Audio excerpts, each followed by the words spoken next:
Muy buenas tardes, buenos días o buenas noches.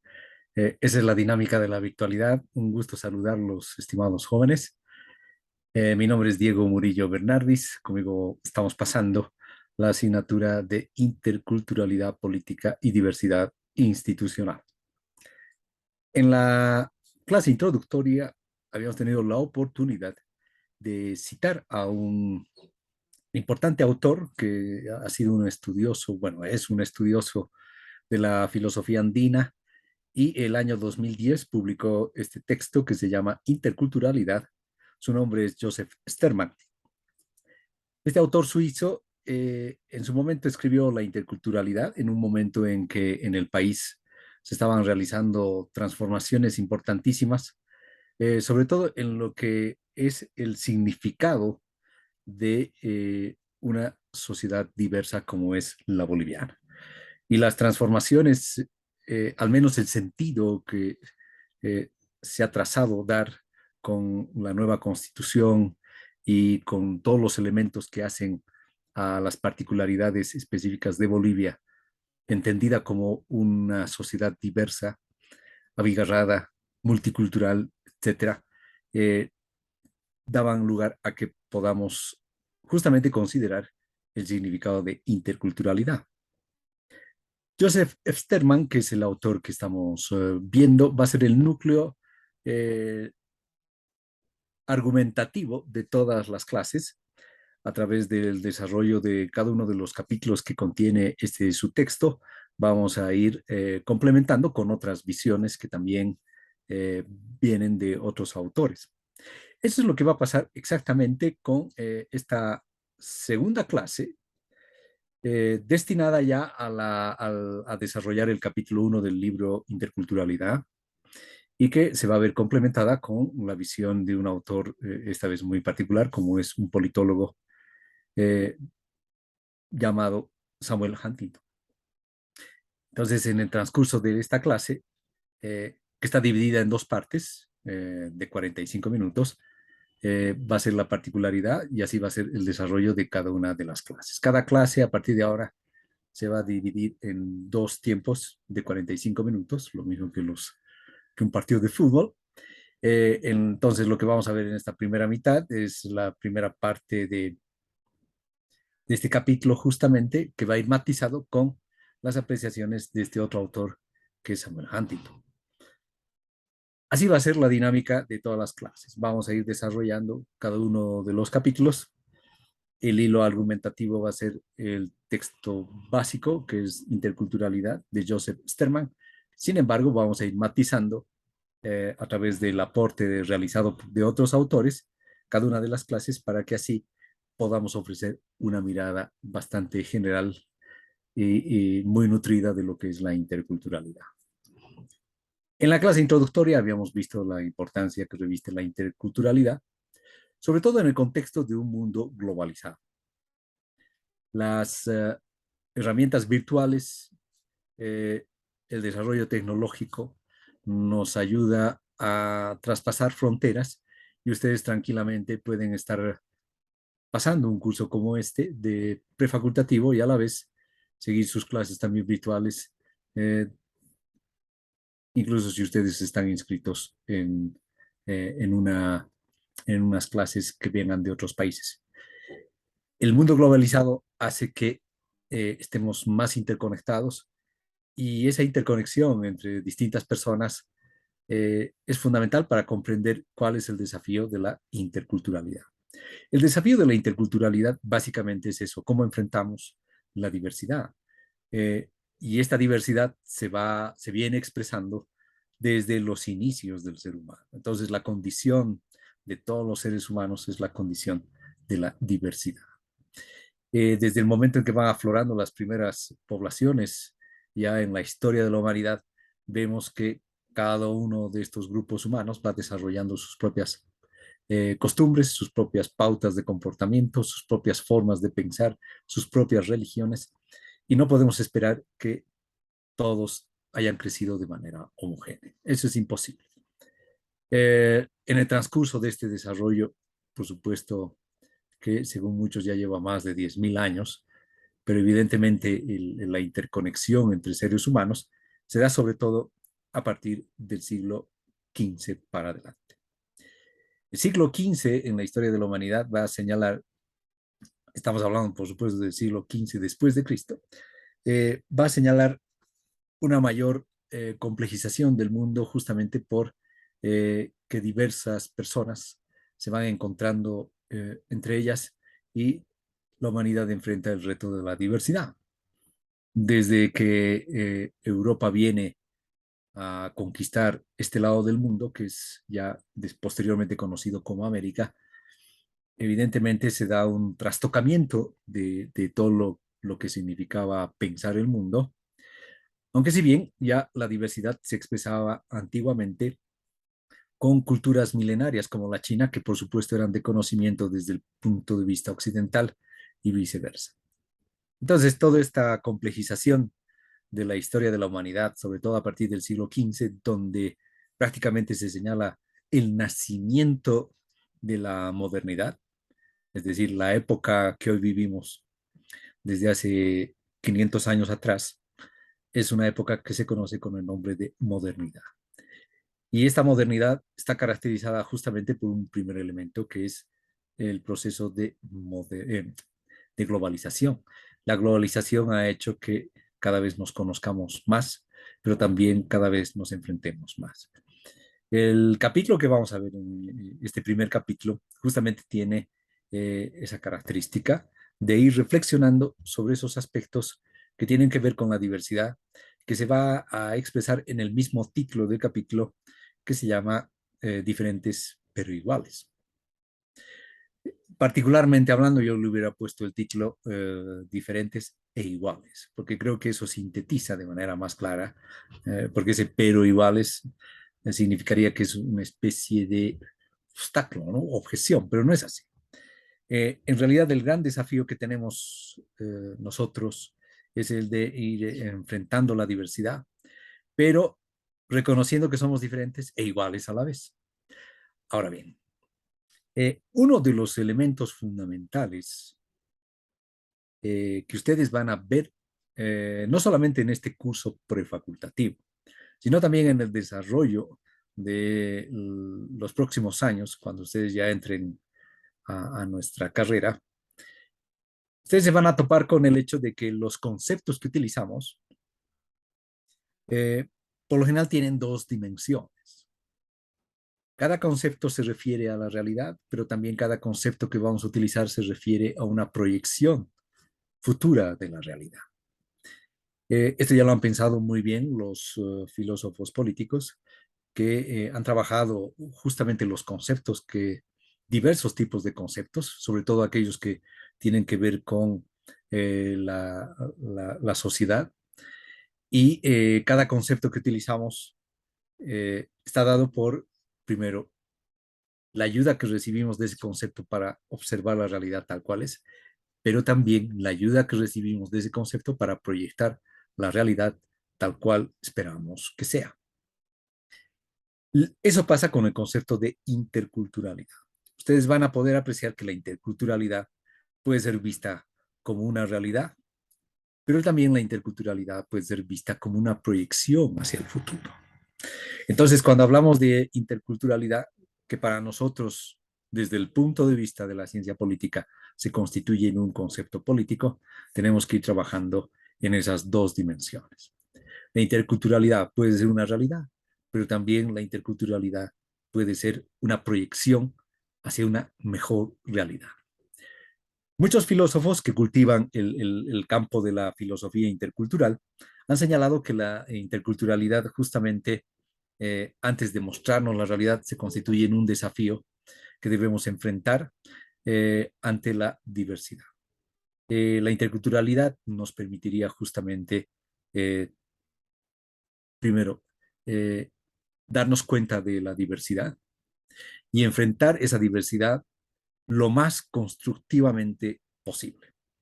Ese es el desafío de la interculturalidad. Y entonces en el transcurso del libro vamos a tener la oportunidad de ver cada uno de estos elementos presentes en la interculturalidad. El primer capítulo está destinado al tema de ser diferentes e iguales a la vez. Y como siempre, hemos preparado una presentación. Eh, Aquí vamos a colocar esta presentación eh, a disposición de ustedes. Y aquí está. Eh, ¿Qué significa la interculturalidad pensada a través de las diferencias y tomando en cuenta la igualdad? Ese es el capítulo destinado a desarrollarse en la clase de hoy. Tomando en cuenta que en en la primera clase habíamos visto la parte introductoria del libro Interculturalidad que ustedes ya seguramente aprecian en pantalla.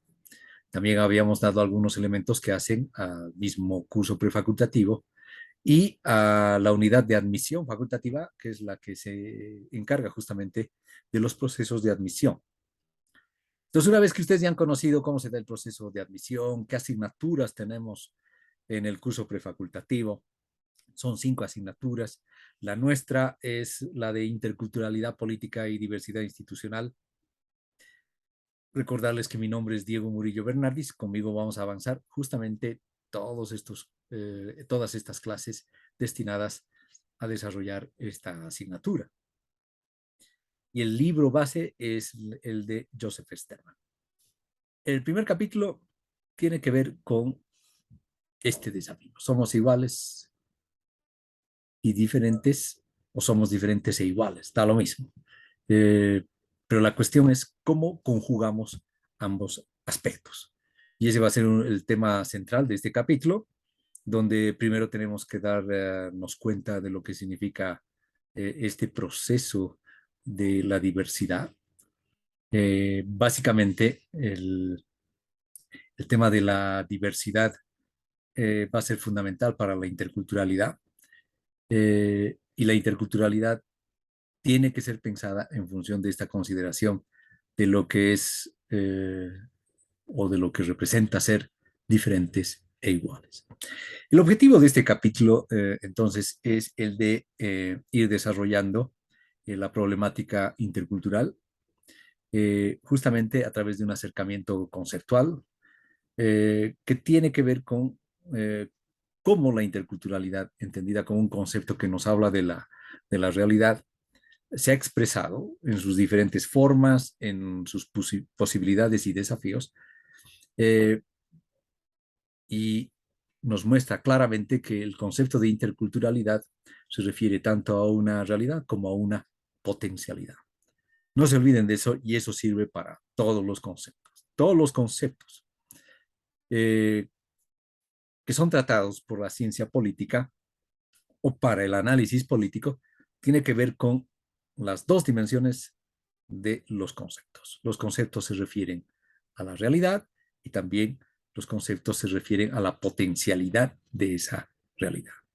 Lo que propone Joseph Sterman en este primer capítulo como objetivo es justamente considerar desde el punto de vista conceptual la interculturalidad, mostrándonos cuáles son sus diversas formas, sus posibilidades y desafíos. La primera consideración que vale la pena hacer en este contexto de la interculturalidad tiene que ver con cómo pensamos la diversidad. Y básicamente desde que se da cuenta de los primeros seres humanos acá en el planeta, eh, se, tenemos que enfrentar el hecho de nuestras diferencias. Somos diferentes. Distintos grupos humanos somos diferentes y porque diferente es nuestro contexto, no es, diferente es nuestra geografía, diferente es el lugar donde hemos nacido, diferente es nuestro relacionamiento que tenemos con los demás, porque el ser humano no es que nace solito. Aristóteles ya lo vio muy bien, y eso es un autor que seguramente lo están llevando en ética. Aristóteles señalaba con claridad que los seres humanos somos seres sociales. Y ser social significa que necesariamente tenemos que vivir en sociedad, necesariamente vivimos en grupo. Y eso es nuestra característica como seres humanos. A eso se refería Aristóteles cuando hablaba de que el hombre es un ser social. Pero eh, los seres humanos nos hemos desarrollado en distintas partes del mundo y cada parte del mundo ha desarrollado cada grupo que se ha formado en las distintas partes del mundo ha desarrollado sus propias formas de ser. De hecho, la identidad, quiénes somos, está supeditado al hecho de ser en el mundo. Aunque esto pueda sonar muy filosófico, en términos reales lo que nosotros hacemos en este mundo es existir. Somos en este mundo. Ahora, ¿quiénes somos? Y eso ya tiene que ver con cómo nos relacionamos con los demás. Somos parte de un grupo y cada grupo que se ha ido formando en el transcurso del desarrollo de la humanidad en las distintas partes del planeta ha desarrollado sus propias formas de ser, sus propias formas de vida, su propio idioma, su cultura, sus religiones, sus modos de producir, sus modos de consumir. Todo esto puede ser expresado a través de una serie de hábitos que nosotros vamos adquiriendo y que se convierten en una especie de ritos diarios porque somos lo que hacemos cada día. ¿Y dónde aprendemos a hacer lo que hacemos cada día? Obviamente el núcleo mismo de todo grupo social es la familia, ¿no? Entonces ahí es donde nosotros aprendemos a hacer. Y a partir de este núcleo que es la familia, obviamente posteriormente pasamos al núcleo social, somos parte de un determinado grupo y obviamente desde el momento en que nosotros accedemos al grupo socialmente, vamos a estar influidos por el grupo. Y nuestra forma de ser va a depender de cómo es el grupo. Entonces, ¿no? Esta característica del ser social va a ser fundamental para poder comprender lo que somos. Pero como en el planeta hay distintos grupos, por supuesto, entonces aquí hablamos de una diversidad de grupos y por lo tanto de una diversidad de personas. Somos diversos en términos de agrupaciones humanas en el transcurso de nuestra historia. Cada agrupación ha desarrollado sus distintos hábitos, sus propias culturas y por eso no podemos esperar que de buenas a primeras uno termina aceptando, digamos, lo que son las costumbres, los usos y las costumbres, dirían eh, muchos de otros. Entonces, ¿en qué momento es donde esta diversidad eh, nos muestra toda su expresión? Desde el momento en que nos damos cuenta de que hay otros diferentes, ¿no? Entonces, y muchas veces uno adquiere identidad propia en función de las características que uno va compartiendo como grupo y que nos hacen diferente de las características que tiene otro grupo. Físicamente somos distintos, psicológicamente somos distintos, culturalmente somos distintos y obviamente la diversidad parece ser la característica esencial del ser humano. De donde hay seres humanos, hay diversidad. Esta diversidad se expresa tanto a nivel individual como a nivel grupal. Nosotros somos diferentes, somos únicos respecto a los demás, pero también el grupo que pertenecemos hace que seamos muy semejantes a los demás que pertenecen a ese grupo, pero también diferentes en relación a otros grupos. ¿Cómo enfrentamos la diversidad? Ese es, ese es una, eh, ese es uno de los desafíos fundamentales y sobre todo en esta época de la globalización, por supuesto que resulta todo un desafío porque conforme se ha ido globalizando el planeta, todos los seres humanos nos hemos visto con el encuentro de otros seres humanos, pero distintos a nosotros. Lo que hace el proceso de globalización no es otra cosa más que conocer a diferentes personas. Y ese contacto, obviamente, con la ayuda de los medios de comunicación, con la ayuda de la tecnología, hace que esa cercanía se vaya acortando. Y por lo tanto, el requisito para poder enfrentar y relacionarnos con los demás pasa por un comprender a los demás. ¿Y cómo comprendemos a los demás? incluso siendo que los demás son diferentes a nosotros. Ese es el gran desafío de la interculturalidad. Entonces, la interculturalidad se convierte en una especie de mecanismo que uno puede aprenderlo, uno puede utilizarlo, uno puede aprender a que la interculturalidad sea una forma de vivir y a partir de esa forma de vivir nosotros podríamos enfrentar justamente la diversidad. Más adelante vamos a ver, sin embargo, que hay formas de enfrentar esta diversidad, pero no hay que olvidar que uno de los elementos que siempre ha estado presente en los seres humanos es el hecho de que la diversidad se presenta como un problema. Y cuando la diversidad se presenta como un problema, entonces ahí, así como los seres humanos somos seres sociables, también los seres humanos somos seres conflictivos. O sea, donde hay seres humanos, hay amistad y hay enemistad. O sea, eso es parte de. Y obviamente cuando uno enfrenta la diversidad, cuando uno mira a otros diferente, obviamente puede eso concebirse como una amenaza. Ese es un primer elemento que hay que tomar en cuenta, que la diversidad eh, ha sido motivo de diversos conflictos. El hecho de que haya personas diferentes y que producto de esas diferencias se hayan producido desigualdades y que producto de esas desigualdades se hayan producido injusticias, eso es una cadena que hay que tomarla en cuenta porque los seres humanos en el transcurso de nuestra historia también hemos sido seres que han desarrollado guerras.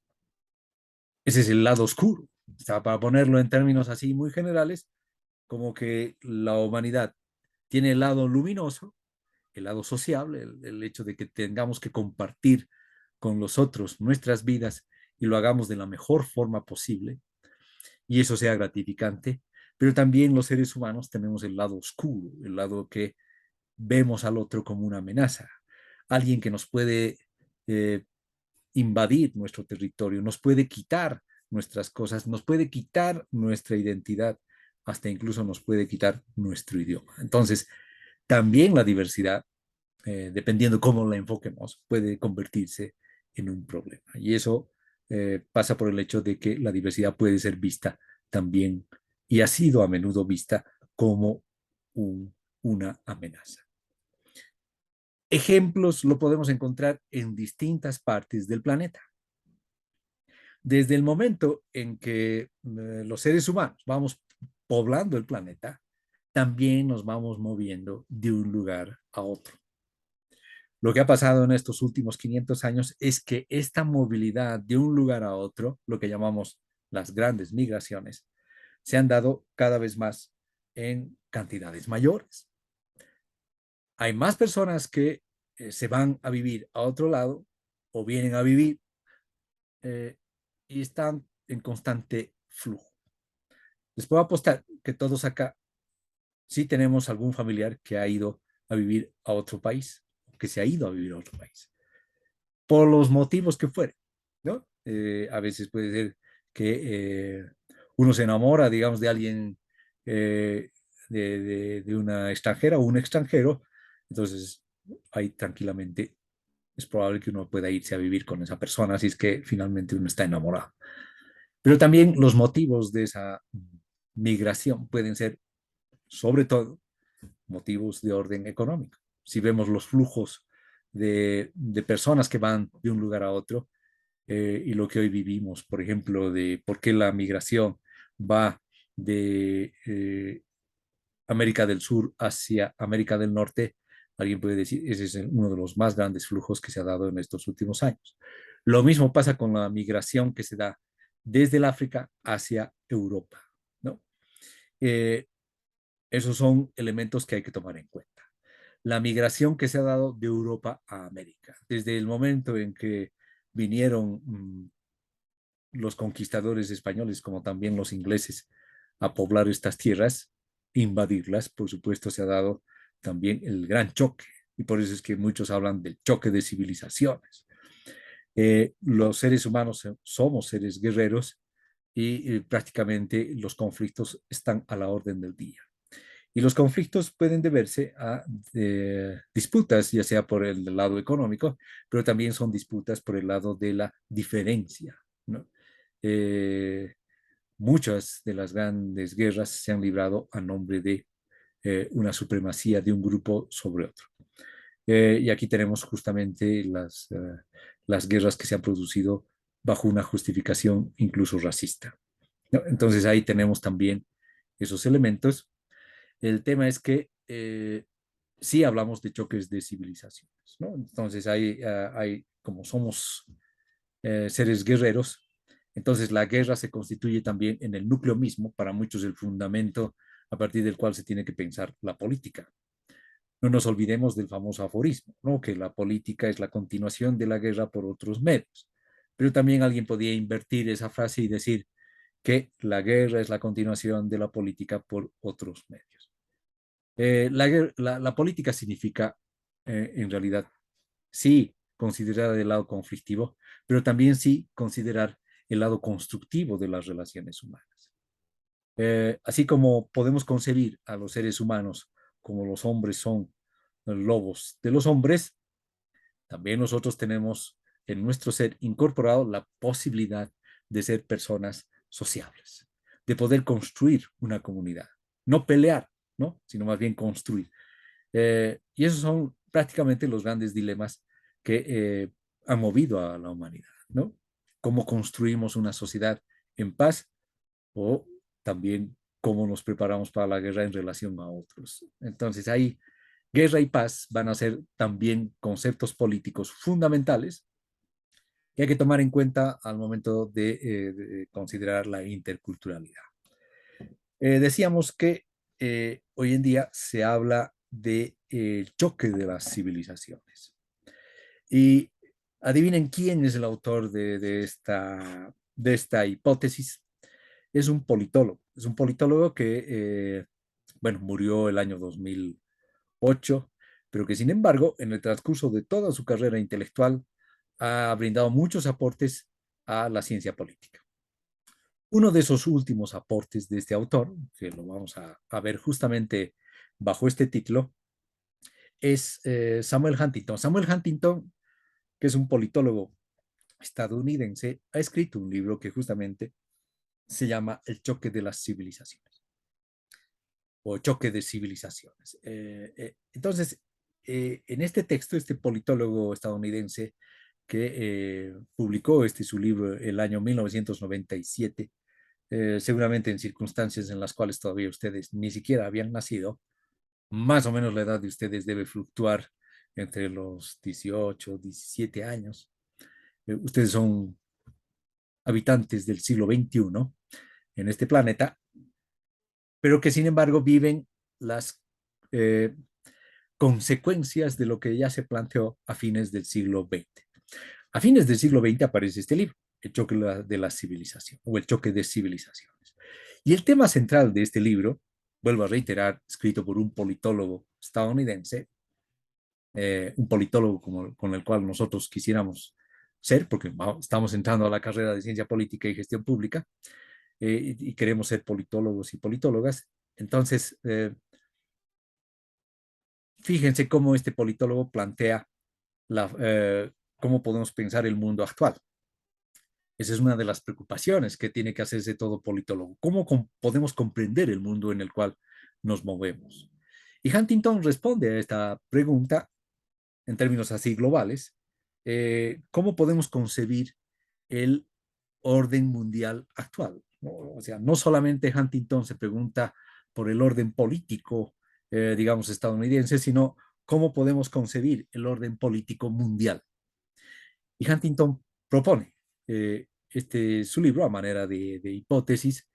Él va a plantear que en la medida en que la cultura, en la medida en que las identidades culturales y en la medida en que a nivel más amplio las identidades civilizacionales formen parte de nuestra mente, entonces nosotros nos concebimos bajo una identidad, nosotros nos concebimos bajo una cultura, nosotros nos concebimos bajo una civilización. Entonces, en la medida en que eso sea parte constitutiva tanto de los seres humanos como de los distintos países y naciones.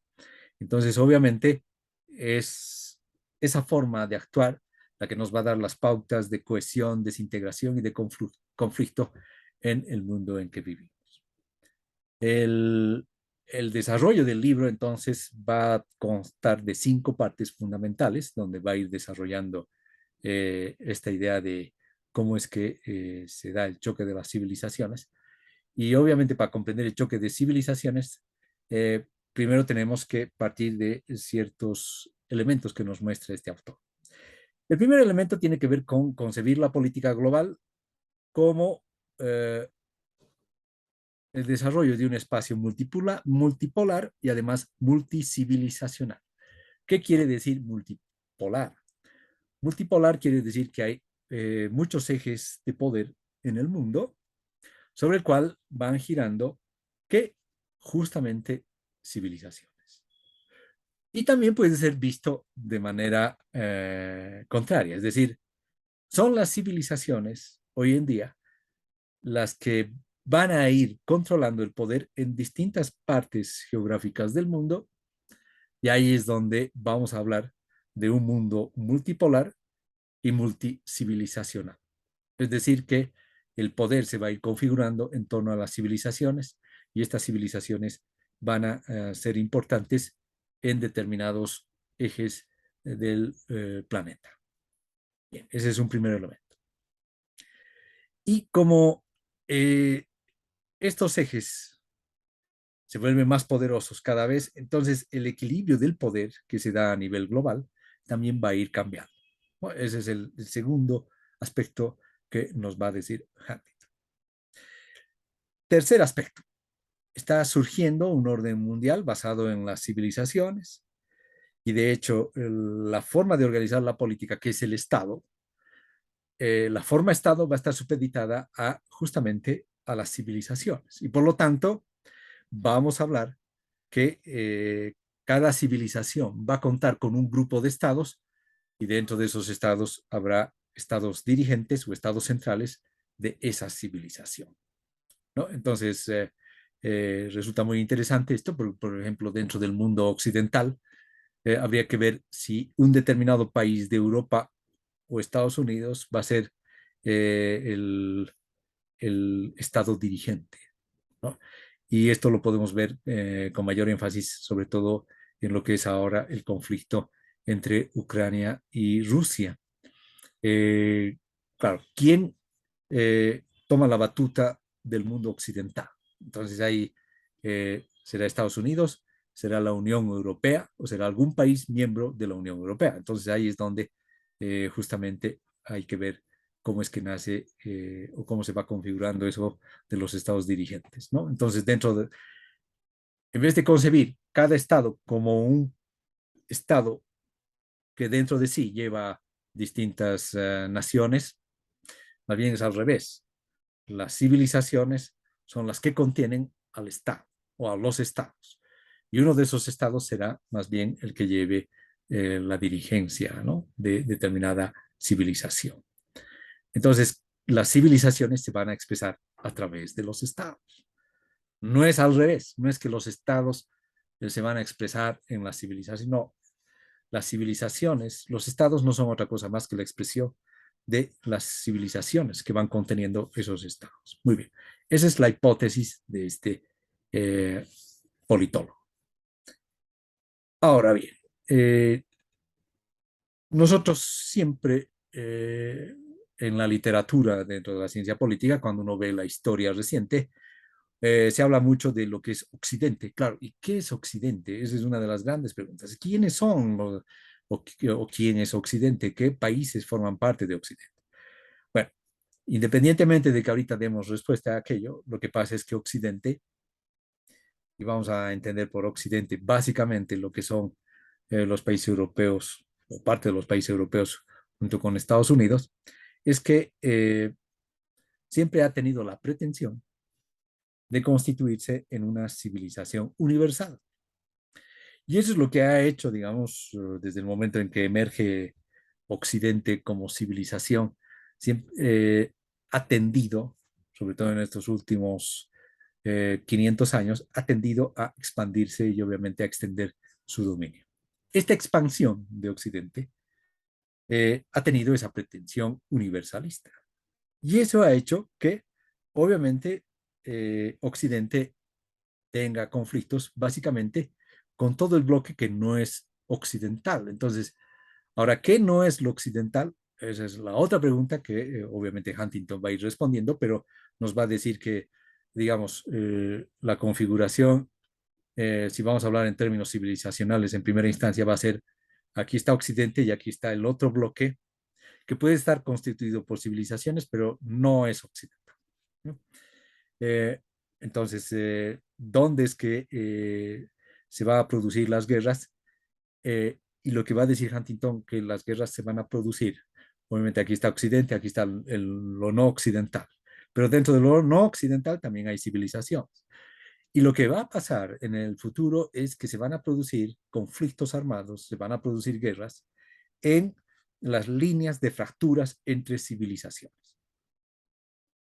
Vamos a colocar un ejemplo de cómo funciona la teoría de las civilizaciones para hacer el análisis incluso de los conflictos, que se va a contraponer en relación a la teoría de los estados. Ojo, vamos a ver en un momento más qué teorías hay para justamente estudiar el mundo internacional.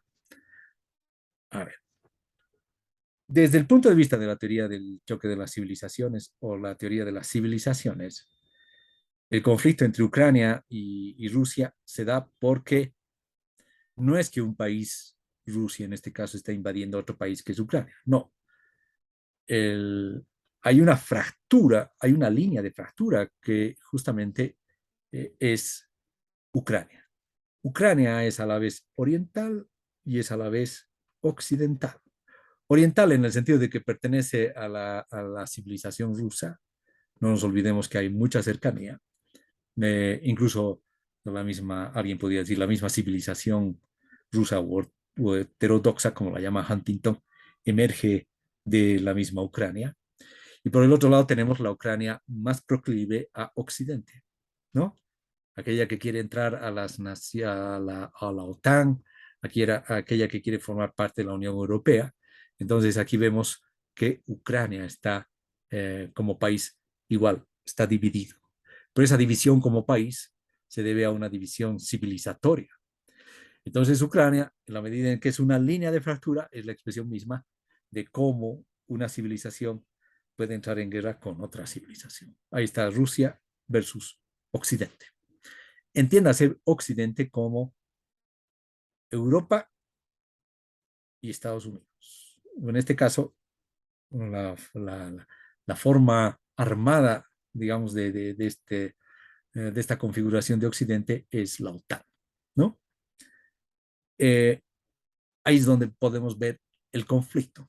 Pero si lo vamos a ver desde la teoría, no de las civilizaciones, sino simplemente desde la teoría de los estados, obviamente el conflicto es entre dos estados, entre Rusia y Ucrania.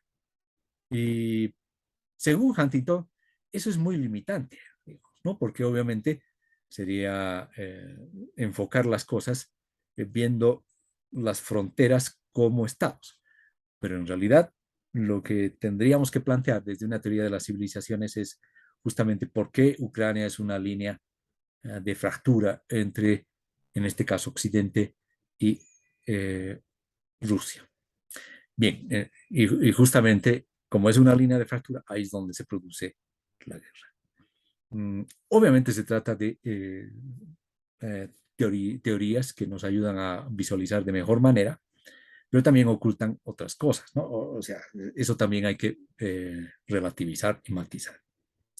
Pero en la hipótesis de Huntington, así tendríamos que hacer el diagnóstico. Bien, y finalmente el quinto elemento que va a ir desarrollando Huntington en este libro, El choque de las civilizaciones, tiene que ver con, muy bien, la pregunta hacia el futuro. Eh, ¿Cómo van a sobrevivir las civilizaciones? Eh, y eso pasa, si sabemos que hay choque entre civilizaciones, entonces cómo podemos cambiar, digamos, el orden mundial para con la construcción de la paz. El primer elemento es que Occidente tiene que darse cuenta de que no es una civilización universal, sino más bien es una civilización única, lo mismo que las otras civilizaciones. Ahorita vamos a ver qué otras civilizaciones hay. Entonces, para evitar una guerra entre civilizaciones, mucho va a depender del tipo de líderes mundiales que tengamos para enfrentar justamente esta situación multi civilizacional que hay en el mundo. Eh, Esa es la naturaleza de la política global. Y en todo caso, habría que ver eh, cómo estos líderes van a ir desarrollando, en algunos casos, de la mejor manera, apuntando hacia la paz, o de la peor manera, apuntando hacia la guerra. Bien, entonces estos son los 5 elementos que forman parte del texto del choque de civilizaciones de Samuel Huntington y que va a ser desarrollado, estas 5 partes se van a dividir después en 12 capítulos, donde va a ir desarrollando cada uno de los aspectos que supone este choque de civilizaciones. Es un libro que fue en su momento bestseller dentro de la ciencia política y que hoy día de hoy, digamos, otra vez es utilizado en vista de este diagnóstico que hace sobre todo del conflicto entre Rusia y Ucrania y la posibilidad de haber predicho en aquellos tiempos la posibilidad de Ucrania termina adhiriéndose a la Federación Rusa o Ucrania finalmente se divide y una parte queda para la Federación Rusa y otra parte va a quedar para Occidente, que al menos eso también puede darse como posibilidad. Bueno, los estudiosos de lo que significa el conflicto Ucrania-Rusia seguramente tal vez no estén de acuerdo con este diagnóstico, pero lo que sí es importante es ver cómo desde el punto de vista del choque de civilizaciones puede ser interesante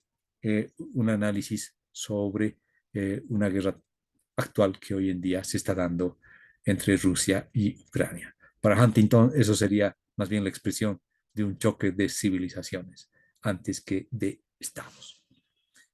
Bien, el, el, el, hecho es de que es importante tomar en cuenta que para todo lo que significa nuestra mirada del mundo, también eso se aplica en el campo de la ciencia política, eh, cualquier análisis que uno haga de la realidad siempre va a depender de alguna teoría o de un paradigma. Cuando desarrollábamos el primer, o en todo caso, el primer video que nos introducía a la interculturalidad, decíamos que la interculturalidad es un paradigma. Y un paradigma lo que hace es condicionarnos en nuestra forma de ver, nuestra forma de pensar, nuestra forma de sentir e incluso nuestra forma de actuar ante el mundo. Para un análisis de lo que es el orden mundial, ocurre lo mismo, ¿no? De acuerdo a Huntington, podemos encontrar, seguramente para aquellos que van a estudiar ciencia política y después opten por la mención en relaciones internacionales, es probable que lean este libro. Eh, claro, y ahí Huntington nos dice, a ver, podemos encontrar 5 teorías a partir de las cuales nosotros podemos pensar el orden político internacional. Eh, Ojo, y aquí, cuando hablamos del choque de civilizaciones, tenemos que estar plenamente conscientes de que se trata de una teoría o de un paradigma más. No es que uno se esté cerrando a otras visiones. Más bien, hay que tomar conciencia de que cuando hablamos de choque de civilizaciones, obviamente eso responde a una forma de ver el orden político mundial. Pero aparte de la teoría de las civilizaciones o del choque de civilizaciones, tenemos estas otras 4 teorías, ¿no? Que al momento de pensar el orden mundial, el orden político mundial, es bueno tomar en cuenta.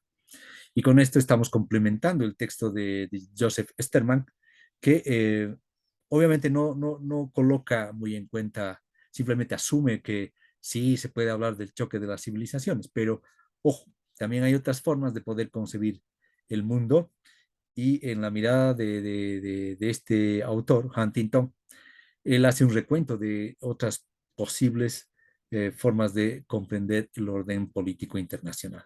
Tenemos aquellas que nos hablan de o las teorías o el paradigma del final de la historia, como lo hizo en su momento otro politólogo estadounidense que es Fukuyama, que decía que después de haber terminado la Guerra Fría, eh, íbamos a entrar en una etapa donde prácticamente las guerras iban a disminuir, o en todo caso existiría un predominio de la democracia liberal occidental y un dominio del capitalismo.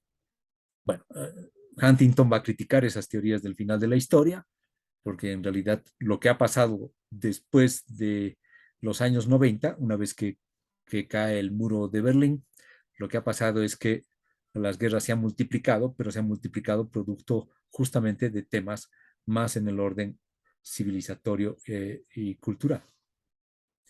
Entonces acá lo que hay que tomar en cuenta es que en un paradigma lo que cuenta es cuál nos da una mejor mirada de la realidad. Entonces las teorías del final de la historia no han sido muy afortunadas en eso. Luego tenemos aquellas teorías que dividen el mundo en dos mundos. A veces por un tema de practicidad, los analistas simplemente dividen así las cosas. Por ejemplo, tenemos un mundo occidental y un mundo oriental. Mm, no es, no es tan así. Luego hay aquellos planteamientos que dicen tenemos el norte y el sur, ¿no? Eh, como si eh, esa bipolaridad podía ser la adecuada, ¿no?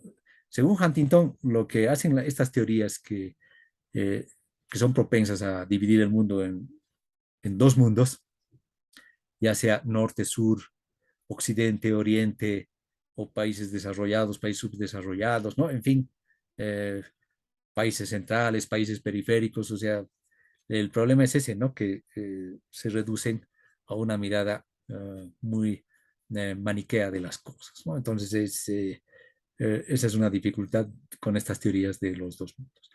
Luego tenemos la teoría realista o paradigma de los estados, que lo que hacen estas teorías es mostrarnos cómo se configura el mundo a través de simplemente visualizar los estados.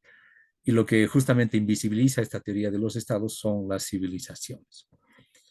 Entonces, para Huntington, un paradigma también, por supuesto, puede descuidar muchas cosas, y el gran descuido de la teoría realista o el paradigma de los estados es que solamente se concentra en los estados. Y luego tenemos la teoría anarquista. La teoría anarquista lo que hace es mostrarnos un mundo caótico donde no hay un orden y todo es un caos, todo es guerra, pero según Huntington ese tampoco sería una muy buena salida para comprender el mundo que vivimos. Entonces, si hay algo que va a compartir Huntington con Joseph Sterman, que es el libro que estamos leyendo, es el hecho de que sí, hay que concebir la diversidad eh, como una posibilidad de poder pensar también los conflictos, y obviamente en el caso de Huntington lo plantea en términos de choque de civilizaciones. Les decía que cada clase va a tener eh, dos partes de 45 minutos en la medida de lo posible. Ya estamos llegando al final de esta primera parte de la segunda clase, y después vamos a ver en la segunda parte cómo se da justamente, cómo se da este choque de civilizaciones para culminar con las posibilidades que tenemos nosotros para enfrentar la diversidad. Así que en un momento más regresamos con la segunda parte de esta segunda clase del curso prefacultativo en la asignatura de Interculturalidad Política y Diversidad Institucional. Muchas gracias por su atención.